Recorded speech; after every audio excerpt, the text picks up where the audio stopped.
찬송가 357장 함께 찬양드리겠습니다.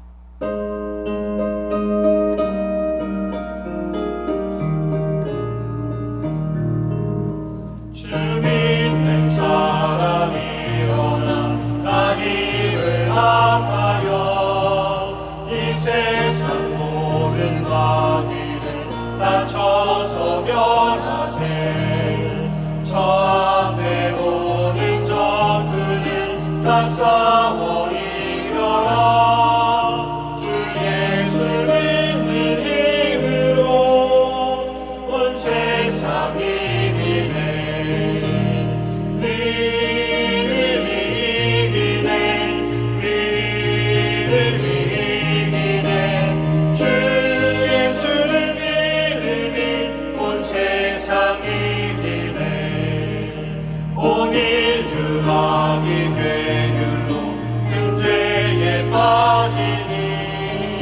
진리로 길을 띄고서 늘 기도드리세. 참 믿고 의지하면서 겁없이 나갈 때 주 예수 믿는 힘으로 온 세상 이기네.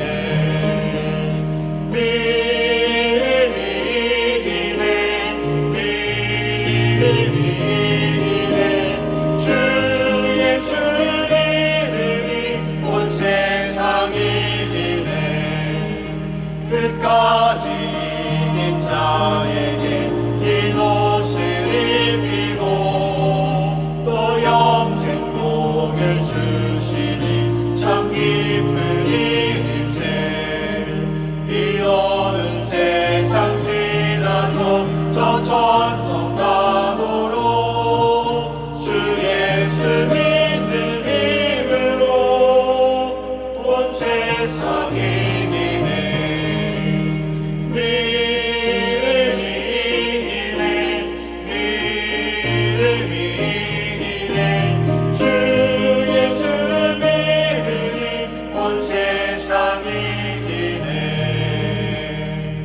함께 기도하겠습니다.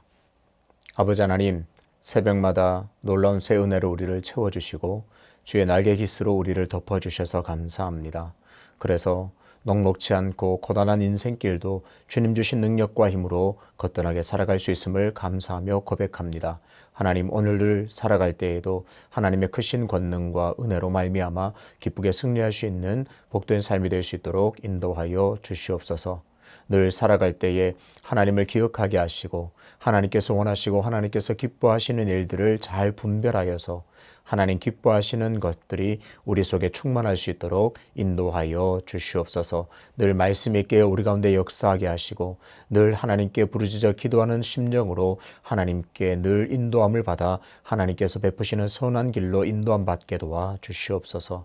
오늘도 겸손하게 하나님의 말씀 앞으로 나아갑니다. 하나님 말씀으로 하나님의 뜻을 깨닫게 해주시고 말씀 속에 담긴 하나님의 큰 의미와 하나님의 마음을 받아 그 하나님의 마음을 시원케 해드리는 성도의 삶 되게 도와 주시옵소서. 예수 그리스도의 이름으로 기도하옵나이다. 아멘.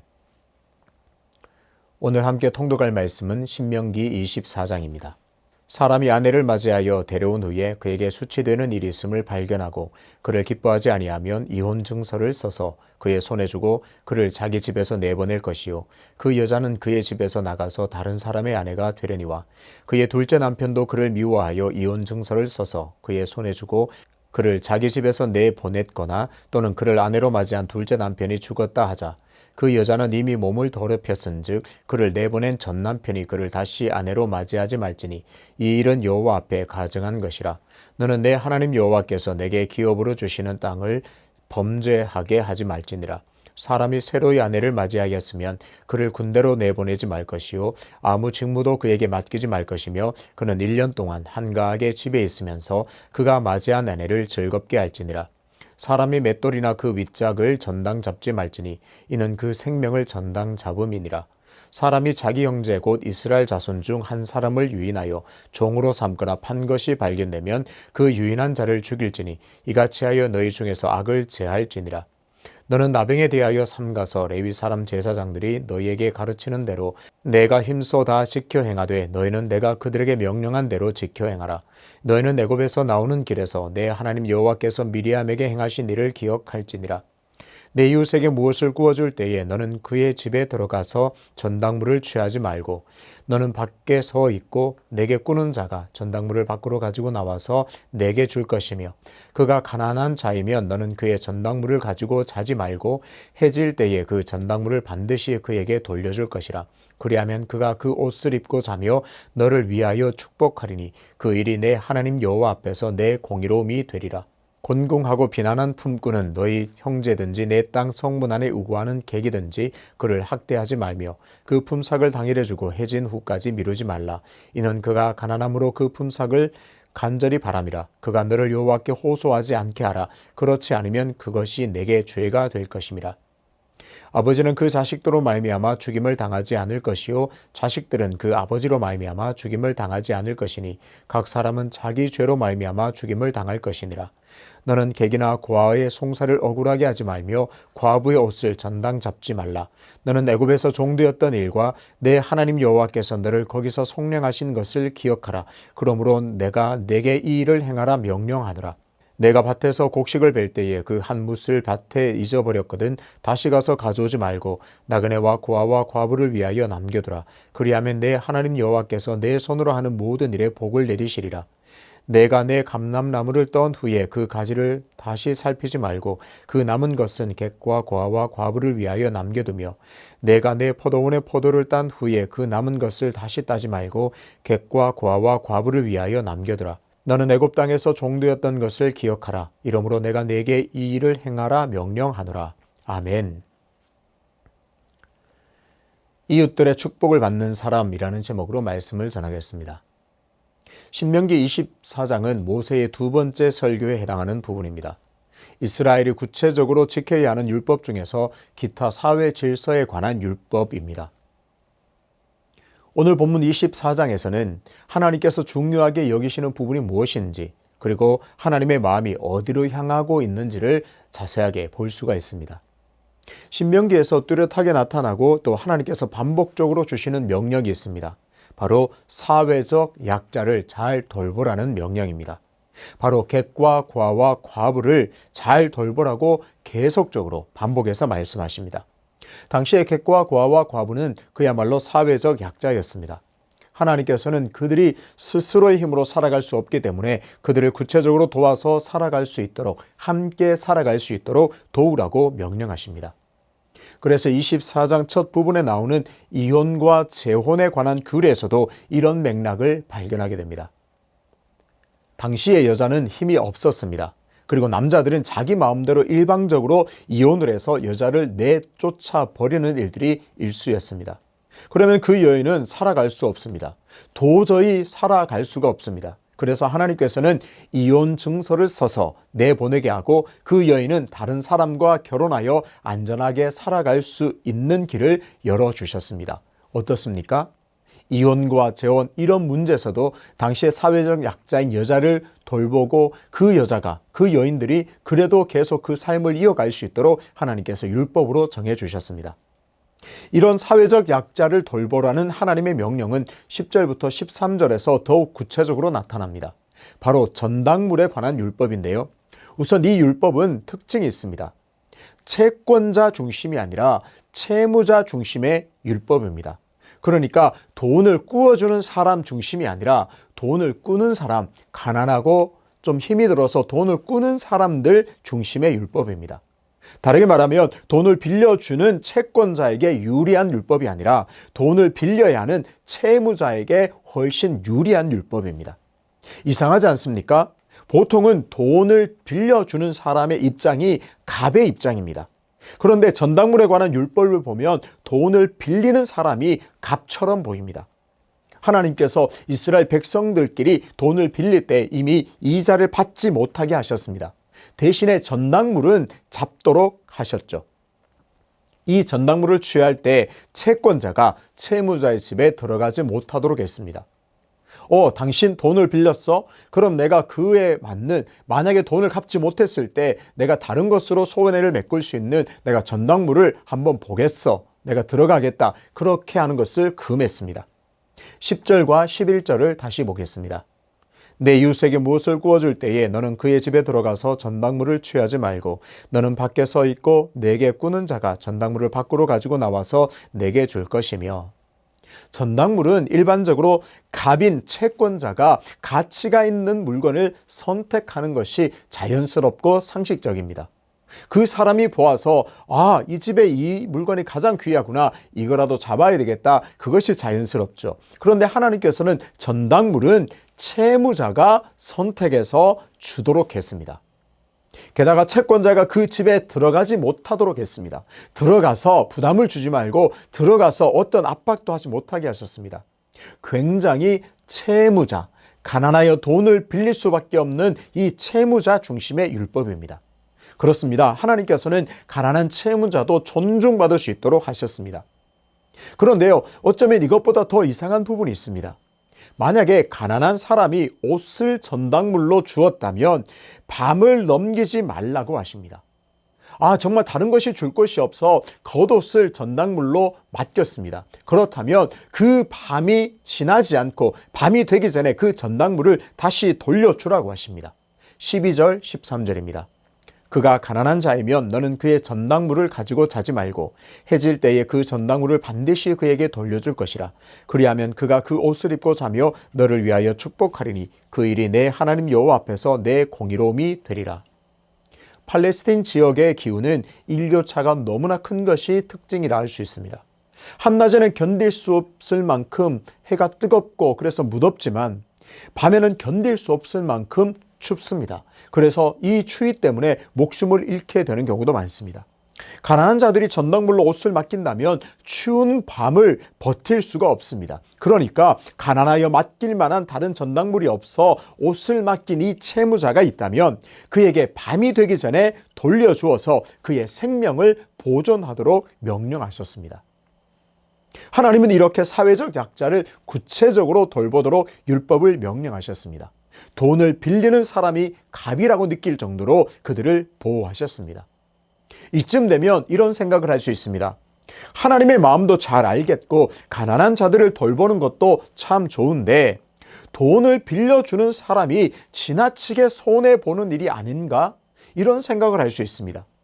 아까도 보았지만 돈을 빌려주는 사람이 아니라 돈을 빌리는 사람이 더 중심이고 돈을 빌려야 하는 그 사람이 도리어 갑처럼 보이는 이것들을 볼 때 지나치게 채권자, 돈을 빌려주는 사람이 손해를 입는 것이 아닌가 질문할 수 있죠. 왜 그런가요? 전당물도 채무자가 정해서 주고 심지어 옷을 전당물로 잡았다면 당일에 도로 돌려줘야 합니다. 전당물이 없어지는 거죠. 전당물이 없으면 돈을 못 받으면 그야말로 손해를 입게 됩니다. 빌려준 돈을 다 날리게 되죠.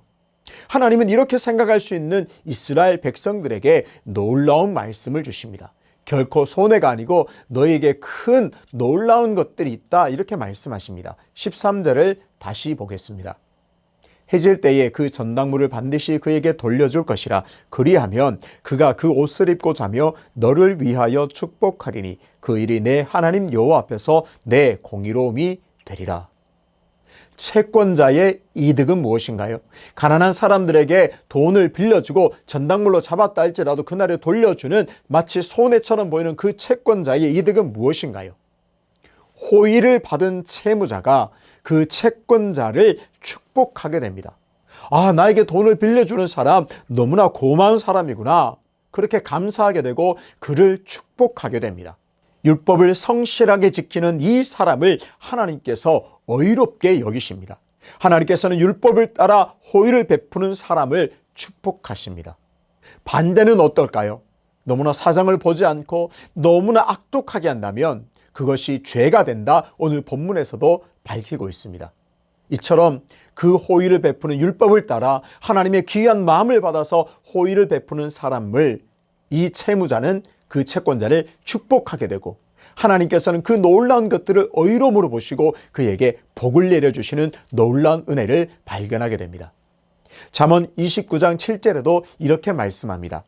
의인은 가난한 자의 사정을 알아주나 악인은 알아줄 지식이 없느니라. 시편 112편 9절입니다. 그가 재물을 흩어 빈궁한 자들에게 주었으니 그의 의가 영구에 있고 그의 뿔이 영광 중에 들리리로다. 아멘. 의로운 자는 가난한 자의 사정을 알아줍니다. 의인이 그가 재물을 얻어 빈궁한 자들에게 주면 그 사람은 의롭게 되고 그의 의가 영구히 있고 하나님께서 그의 뿔을 영광 중에 들려 높여 주신다 말씀합니다. 같은 원리로 하나님께서는 가난한 품꾼들을 학대하지 말고 품삯을 꼭 당일에 지급하라고 명령하십니다.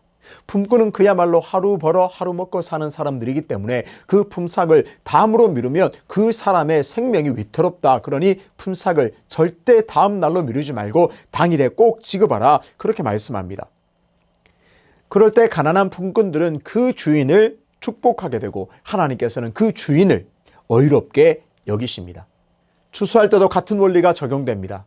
추수하다가 한 뭇을 잊어버렸다면 다시 가서 가져오지 말고 나그네와 고아와 과부를 위하여 남겨두라고 말합니다. 그러면 그 객과 고아와 과부가 그 논에 있는 그 밭에 있는 그 곡식단을 거두어서 먹게 되기 때문에 남겨두라 하나님 명령하십니다. 이런 명령은 레위기에서도 발견할 수 있는데요. 레위기 23장 22절입니다. 너희 땅에 곡식을 벨 때에 밭 모퉁이까지 다 베지 말며 떨어진 것을 줍지 말고 그것을 가난한 자와 거류민을 위하여 남겨두라. 나는 너희의 하나님 여호와이니라. 레위기 말씀에서는 심지어 밭에 모퉁이는 베지 말고 모퉁이는 다 남겨두라. 그들은 객과 고아와 과부를 위하여 남겨두라. 이렇게까지 하나님은 명령하십니다.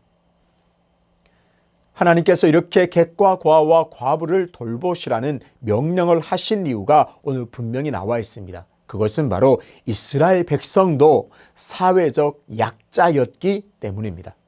애굽에서 종살이 하면서 객이요 가난한 약자로 살았던 너희의 삶을 잊지 말아라 하나님은 명령하십니다. 그런 약자들을 구원하신 하나님의 은혜를 기억한다면 그 받은 은혜대로 호의를 베풀며 사는 것이 당연하다 하나님은 말씀하십니다. 신명기 24장 22절을 우리 함께 읽겠습니다. 너는 애굽 땅에서 종되었던 것을 기억하라. 이러므로 내가 네게 이 일을 행하라 명령하노라.